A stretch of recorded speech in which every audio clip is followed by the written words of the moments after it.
प्यारे बच्चों, आज हम 8th क्लास में संस्कृत में पंचदश पाठ है, यानी कि 15वां पाठ, जिसका नाम है परहेलिका। परहेलिका का अर्थ होता है प्यारे बच्चों पहेलियाँ। जैसे हम पहेलियाँ पूछते हैं ना, क्वेश्चन पूछते हैं, इसका अर्थ क्या है, इस पंक्ति ये किसकी तरफ संकेत करती है, वो होती है परहेलिका। हिंदी में होती है पहेलियाँ। पाठ का सारांश देखिए। पहेलियाँ मनोरंजन की प्राचीन विधा है। ये प्राय विश्व की सारी भाषाओं में उपलब्ध है। जो पहेलिका होती है, जो पहेलियाँ होती हैं, संसार में सभी भाषाओं में उपलब्ध होती हैं। संस्कृत के कवियों ने इस परंपरा को अत्यंत समृद्ध किया है। तो पहेलिका बाकी भाषाओं में है तो संस्कृत में तो है ही।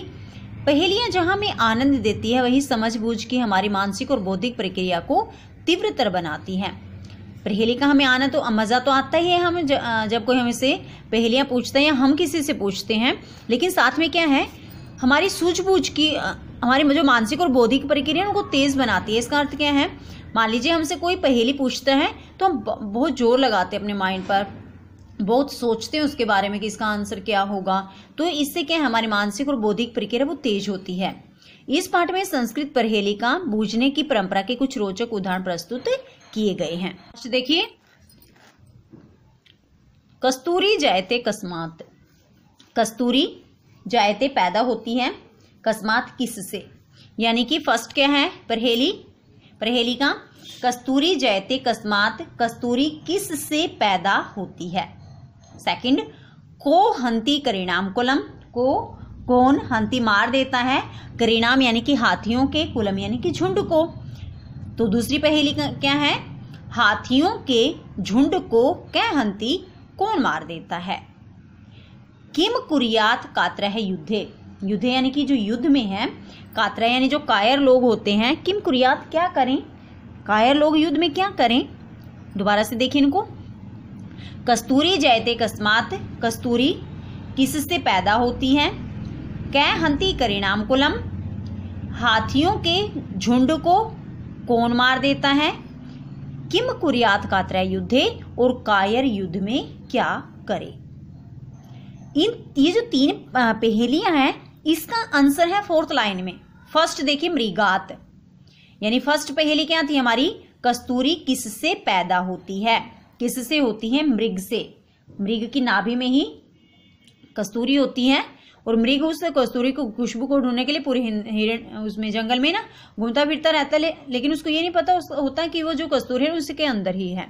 सेकंड देखिए, कै हंती करिणाम कुलम, हाथियों के झुंड को कौन मारता है, सिंह है, शेर। थर्ड, किम कुरियात कात्रे युद्धे, कायर युद्ध में क्या करे, पलाए थे, भाग जाए। कायर लोग तो भाग ही जाते हैं ना युद्ध से, तो कायर युद्ध में क्या करे, पलाए थे यानी कि भाग जाए। दोबारा से देखिए बेटे, कस्तूरी जयते कस्मात, कस्तूरी किससे पैदा होती है, कै हंती करिणाम कुलम, हाथियों के झुंड को कौन मार देता है, किम कुरियात कात्रे युद्धे, कायर युद्ध में क्या करे। कस्तूरी किससे पैदा होती है, उसका आंसर है मृग से। कै हंती करिणाम कुलम, हाथियों के झुंड को कौन मारता है, सिंह है। किम कुरियात कात्रे युद्धे, कायर युद्ध में क्या करे, पलायते यानी कि भाग जाए। अब देखते हैं दूसरी पहेली।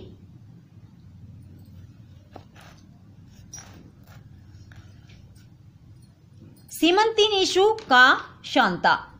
सीमंतिनीषु यानी कि नारियों में का कौन शांता, शांत स्वभाव वाली है, यानी थी। सीमंतिषु का शांता यानी कि नारियों में का कौन शांता, शांत स्वभाव वाली थी। राजा कै अभूत गुण उत्तम है, राजा कै कौन अभूत हुआ है, गुण उत्तम है, उत्तम गुणों में श्रेष्ठ। गुणों में श्रेष्ठ राजा कौन हुआ है। नारियों में शांत स्वभाव वाली कौन थी, राजाओं में सर्वश्रेष्ठ गुणों वाला कौन था। विद्वद भी का सदा वंद्या, विद्वद भी यानी कि विद्वानों में, का विद्वानों ने का किसे सदा ही वंद्या वंदनीय कहा है। वंदनीय होती है जिसकी हम हमेशा तारीफ कर सकते हैं। विद्वानों ने किसे सदा वंदनीय कहा है, अत्र एव उक्तम न बुध्यते, अत्र एव उक्तम यहीं पर कहा गया है, न बुध्यते लेकिन पता नहीं चल पा रहा है। देखो माइंड लगा के देखती है थोड़ा सा। सीमंतेषु का शांता, नारियों में शांत स्वभाव वाली कौन थी? राजा कै अभूत गुणोत्तम है, राजाओं में कौन उत्तम गुणों वाला हुआ है? विद्वद भी कहाँ सदा वंद्या, विद्वानों ने किसे सदा वंदनीय कहा है? अत्तरे उत्तम न बुध्यते, यहीं पर कहा गया है लेकिन पता नहीं लग पा रहा है। यानी कि ये जो 3 पहेलियां हैं ना, इनका आंसर इन्हीं में है।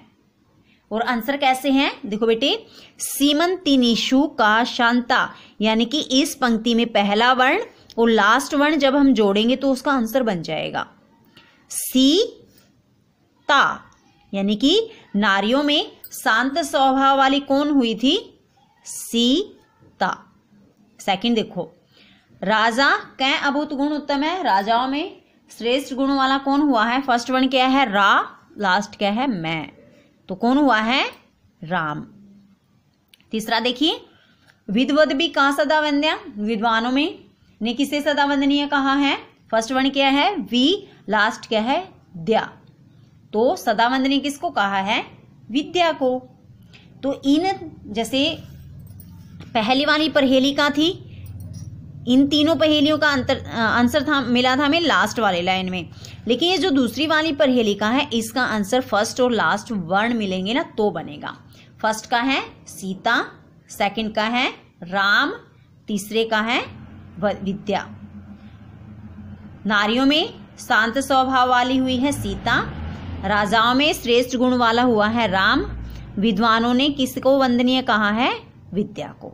तो ये था बेटे हमारा फर्स्ट और दूसरा सेकंड जो पहेलिका से रिलेटेड श्लोक था, ये आज हमने किए। और इसमें किया कि पहले का आंसर मिला लास्ट लाइन में, दूसरे का आंसर मिला फर्स्ट और लास्ट वर्ण में।